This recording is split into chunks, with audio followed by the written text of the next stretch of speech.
bonjour à tous.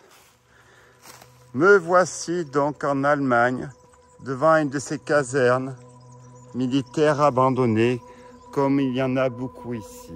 Je suis à l'ouest. Je suis dans une caserne d'aviation. Derrière moi, vous avez la tour de contrôle. Ici, la partie de restauration des avions. Avant toute chose, pensez à vous abonner sur ma chaîne Urbex et Clément. C'est sur YouTube. Instagram abandonnette.urbex.org. La petite cloche, pensez à activer la petite cloche pour être informé de mes prochaines explorations. Allons-y pour cette visite.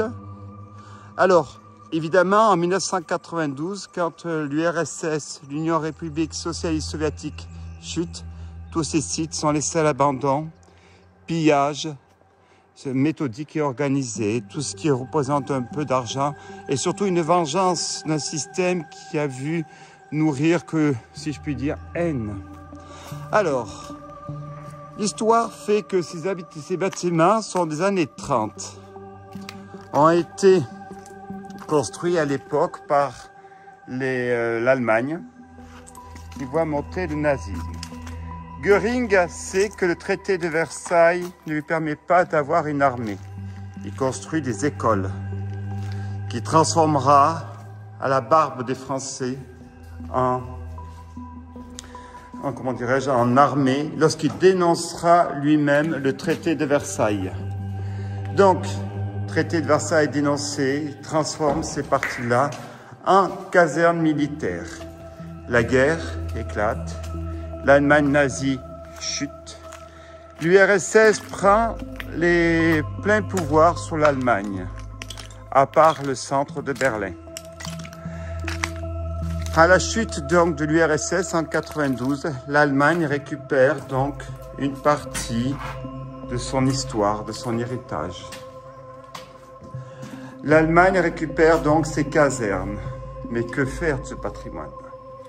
Entre-temps, l'URSS avait agrandi les sites avec quelques immeubles que vous connaissez des années 50-60.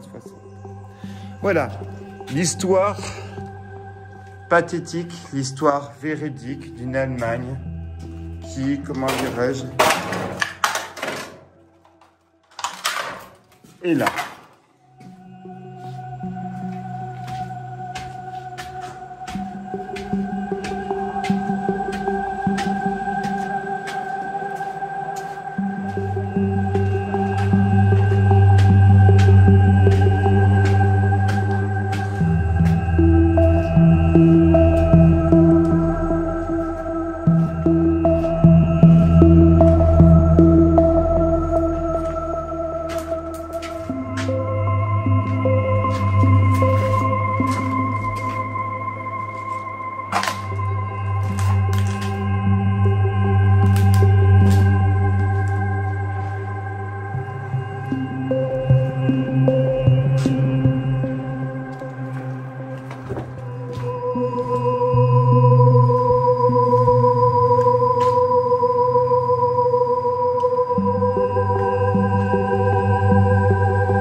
Ainsi